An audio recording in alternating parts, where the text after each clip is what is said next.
Hello. Today we are kicking off officially my series of best and worst of the year lists. So I cut off my counting for 2020 in November because frankly I had enough highs and lows by then to do that, but I also include my cutoffs from 2019 as possible candidates to make this list, so like it all balances out. We're gonna kick things off as I usually do with kind of getting the negative out of the way. And actually this year I'm going even less negative than normal because usually I do best and worst for each of my genre breakouts just to like reiterate what the disappointments were. But this year I'm just gonna limit myself to talking to you today about 3 worst books, like books that I feel comfortable saying to some degree are genuinely just bad, and my 5 most disappointing books. So the difference there being worst, like I said, to me means I think I could make a solid argument that on whatever level of objectivity we can apply to books, there's something like that I think is actually bad about the books, versus in disappointments, it may be actually several of these books I think are like fine, but they didn't meet my expectations and what I was hoping for from the book. So in that sense, they were very disappointing to me. So that is all I'm gonna do this year because frankly, in 2020, haven't we suffered enough? Like, do we need any more negativity this year?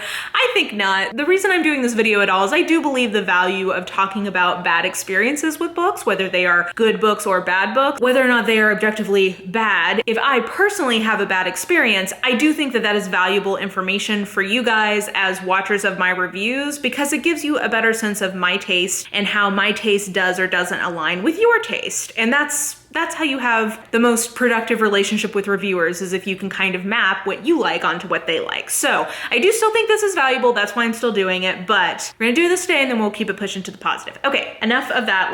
I'm delaying because I already know some of you guys are not gonna be happy with me, but let's maybe start with the disappointments and then we'll get to the worst. So disappointment wise, let's start with maybe an author I can tell you very affirmatively is one of my all-time favorite authors. So it's nothing against them. It's just that this book did not work, I think, and that is The Awakening by Nora Roberts. So this is the first in the beginning of a new sort of like urban fantasy series from her that is going to have like this big fae element in it. There's like this portal to a fae world in Ireland, and our main character is finding out that she comes from a fae father, even though her mother is human, and she's the only one of her kind, and like implications for this big war that's going on in the fae realms. So like, it's a cool setup. I love Nora Roberts and I love her writing, but this book was incredibly disappointing to me because it just was it's 500 pages-ish, and it's a prologue. Like, so little actually happens in this book. I have this just generally leads to my disappointment that I felt in a couple of Nora Roberts books recently, I gotta tell you, in terms of like recent releases from her, I just don't think she's getting edited the way that she needs to be, and therefore the books are not as good as they could be, because her writing is still very addictive, she still has good ideas. I like a lot of what's going on in the books, but they're overwritten, they drag on, and they don't hold together as a book. So this was really disappointing to me because I was really hoping this was gonna be a Nora Roberts trilogy I could really get into. I've not traditionally loved her more like fantasy or speculative fiction-y kind of series, but I really wanna get into them. And while I think if you're okay with this first book just being a lot of setup, the series seems like it can go cool places, but I was disappointed because as a book, I think it is kind of a failure. Like as a book, as a work unto itself, it doesn't work. Okay, next, maybe let's go contemporary. So I'm gonna say that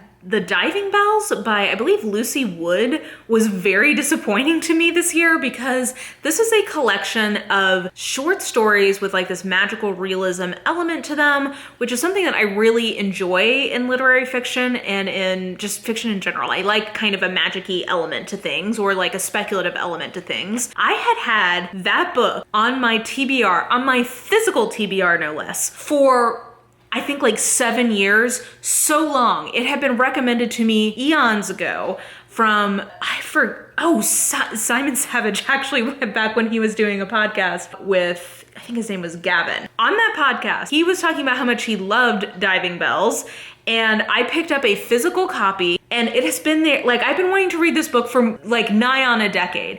And when I finally got to it, it was okay. It was fine, but I just thought that it was really sort of very middle of the road and it just didn't stand out to me. And I don't know that maybe if I had read it when it was first recommended to me, and I remember that was a phase where I was like really into short stories, maybe I would have liked it. I don't know. But like by the time I finally got to it, I just felt so disappointed because I had lugged this thing around from Portland, because that's where I picked it up, to Vancouver, to Knoxville, to Charlotte, to Nashville. It has moved with me so many times, and I finally read it and I unhauled it because it wasn't that good. So that was definitely disappointing. Back to speculative, maybe let's go to Red Rising by Pierce Brown. I don't know, guys, like I don't know what to tell you about this book. Okay, I do know what to say. It's fine. I gave it 2.5 stars because I thought it was kind of derivative for a dystopia, and I had some problems with it in terms of how it used sexual violence to make a bad guy bad, and I just don't like that. Like, there's just find another way to make somebody villainous. So I kind of knocked it down from like 3, which I think it was like, hey, yeah, it was fine, to a 2.5 because of that. I am so underwhelmed by this book, and I know people absolutely love that series. I have been told by many people that the first book is definitely not the best in the series. Like apparently the next book in it is even like markedly better. And then the series as a whole goes really interesting places. So like, I don't doubt that that is probably the case. I just think for me, I have no interest in continuing on. It basically failed in like one of the primary things first book in a series should do, which is to entice you to continue reading. And I was not enticed. And considering how hyped up that series is here on BookTube, and then like, I feel like on the bookish internet writ large, I was very bummed because people really love it and did not. Like, it was only just okay, and I would definitely not continue in the series. Okay, and then I'm gonna say my second biggest disappointment, we'll end up with my most disappointing. I'm gonna put both The Hunting Party and The Guest List by Lucy Foley as my second most disappointing things of the year, because I gave both of these 3 stars. These are not bad books. I think the writing in particular is very nice in both of them. I see why somebody would enjoy this more than I did. The reason I'm so disappointed is because it's so clear that Lucy Foley and I share very strongly our taste in a setting and a setup for a mystery thriller, because both of these at least purport and are sort of isolated close circle mysteries. Like, they're set in a remote place where a bunch of people are stuck together and somebody dies. My all-time favorite trope. Love it. It's my favorite. So she clearly shares that love with me, but everything else about these I didn't like. Like, the writing and the setup / the premise are great. And then I didn't like the characters in either of these. And then plot-wise, first of all, I should say, I am somebody who definitely skews more towards a mystery / a whodunit in mystery thriller than in thrillers. Thrillers, I tend to be a little bit harder to please with, because I think that, and this is something I'm like mulling on for a video in January where I talk about things I learned about myself as a reader this year. I think one thing I've realized is that I think people who love thrillers love being thrilled. They love a twist and a turn, and they don't want to see it coming. And while I get it, and that is enjoyable to me in a book, I don't need to be totally surprised. I would rather get tropes that I love executed well, even if they don't necessarily surprise me, than an author like totally taking me out of left field. I'm just like, whoa, where did that come from? I think because very often, I think it's very hard to do that. And most times when authors attempt to do that, I don't know that they're entirely successful. Anyway, I'm rambling, and all that to say, I think that's what these books are trying to do. They're trying to be like, whoa, you didn't see that coming, but like, you kind of do. And the types of characters are character types I don't really like in mystery thrillers. There's a sort of, the other thing I don't love about a thriller often is that there's sort of like the cynical tone that I think is often very put upon. And I find that to be the case in these. I also just like the twists that happen to be in here, much more so than in this. Like, this one, the character types were really my problem, and in this one, the like twists that she happened to pick are some of my least favorite twists. So all that to say, these were so disappointing to me because we clearly have some parts of our taste, Lucy Foley and I, that are very similar, but the way she executes it within the space of being thrillers rather than more on the kind of mystery-ish end of things, oh, it just doesn't work for me. And it's sad. And I wouldn't like steer someone away from these if you like a thriller, because yeah, you could enjoy that more than I did, but it bummed me out. Anyway, I'm rambling. This really made me sad, as you can tell. I will say though that the biggest disappointment I had this year, I'm gonna have to say, is Normal People from Sally Rooney, because I picked it as a prediction of a 5-star book, and I ended up DNFing it after 50 pages, which means it was a 0-star book. So, did not call my shot correctly there at all. And it's not a bad book, I don't think. It's just not a book for me. And something I say over and over again, one of the number one ways to get me to DNF something is if I don't enjoy the writing itself, like if I don't enjoy the authorial voice itself, which was 100% my problem with Sally Rooney. In contrast to something like Lucy Foley, we were just talking about, where I really like her actual writing, which meant I was willing to keep going in the book even though it was going in directions I didn't necessarily love. That was not how I felt about Normal People at all. It was not fun for me to get through, and the punctuation was driving me absolutely crazy, which is a very nitpicky thing, but when I was casting my eyes upon the page, I was not enjoying myself. I have had several people comment and tell me that they think that the audiobook is a much superior reading experience. So if you are interested in that book, maybe check that out. But yeah, I would definitely say Normal People was my biggest disappointment. Okay, and then in terms of books that I'm gonna say were the worst, and I feel like I have some level of grounds of saying there's something as close to one can be objective about such things that is bad about these books. These were the 3 worst books. So I'm gonna say number 3, whew, and I know some of y'all are gonna be mad. I think number 3 I have to say is The Eye of the World by Robert Jordan. So I read this book when I was in college, and I did not like it then. I thought though that the reason I didn't like it was because I read it too close to my original reading of Lord of the Rings, which is my all-time favorite fantasy book, period. And I was like,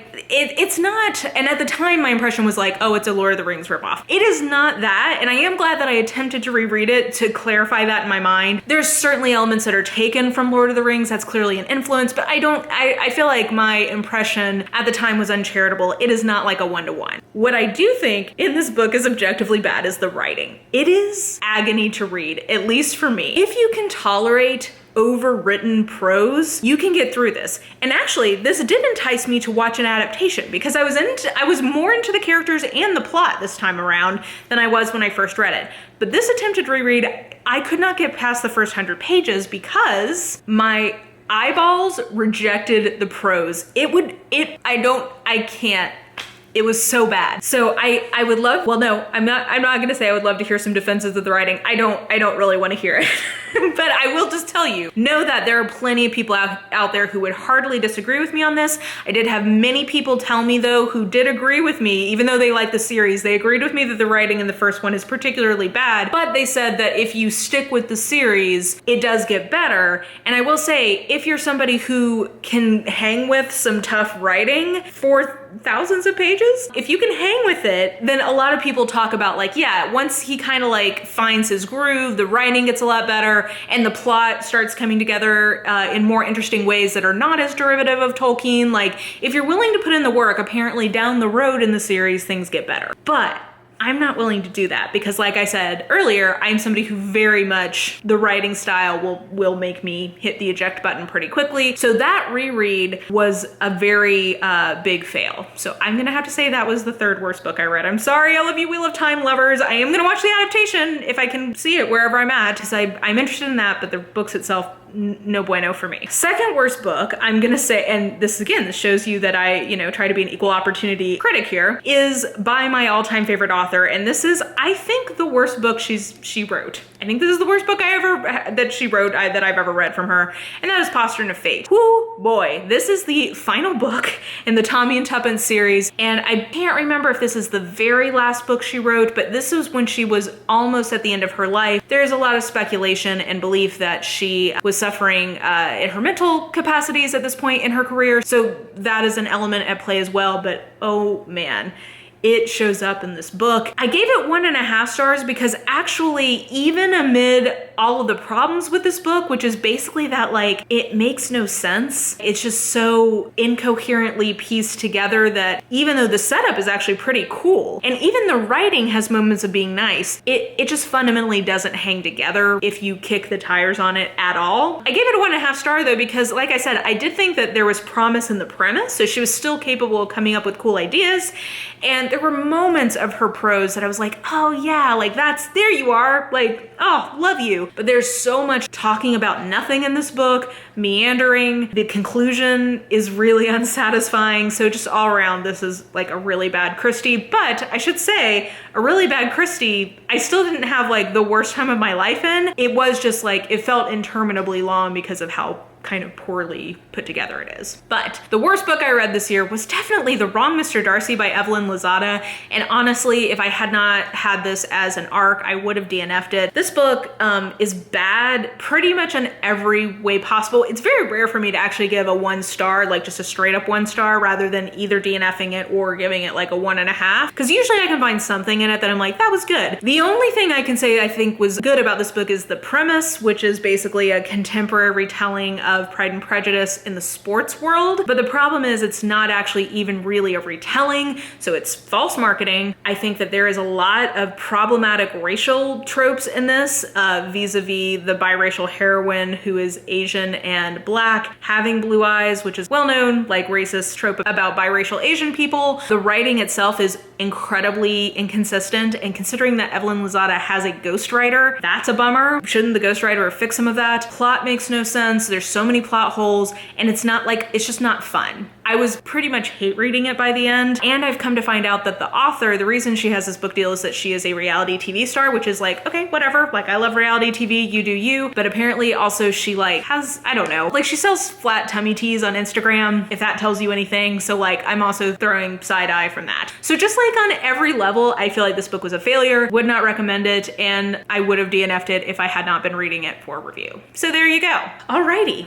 And with that wraps up the worst/most disappointing books I read this year. So the good news is it's all uphill from here. I have so many books that I can't wait to gush with you guys about, because 2020 was honestly a great reading year all around for me. And so that's another reason why I didn't feel like I needed to have best and worst for my different genre lists this year, is that I really didn't read that many books that were that disappointing or that bad. So that is great news. I read a lot of things that I would say were just like meh, or, you know, fine, but I didn't read that many things that I was like, ooh, get away from me, Satan.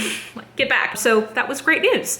So yeah, definitely let me know what you thought in the comments below. I'm sure that some of you have very strong feelings in opposition to what I put forward here, which is totally fine. I welcome constructive dialogue, constructive engagement. That's fine. You can let me know in the comments below. Please be nice to me, what you thought about any of these books. And yeah, I think that will do it for me for now. So if you enjoyed this video, please like, subscribe, follow me on the social medias if you are so inclined. I have all that information listed in the description box below. I hope you are having an absolutely lovely day today, and I will just talk to you soon. Bye.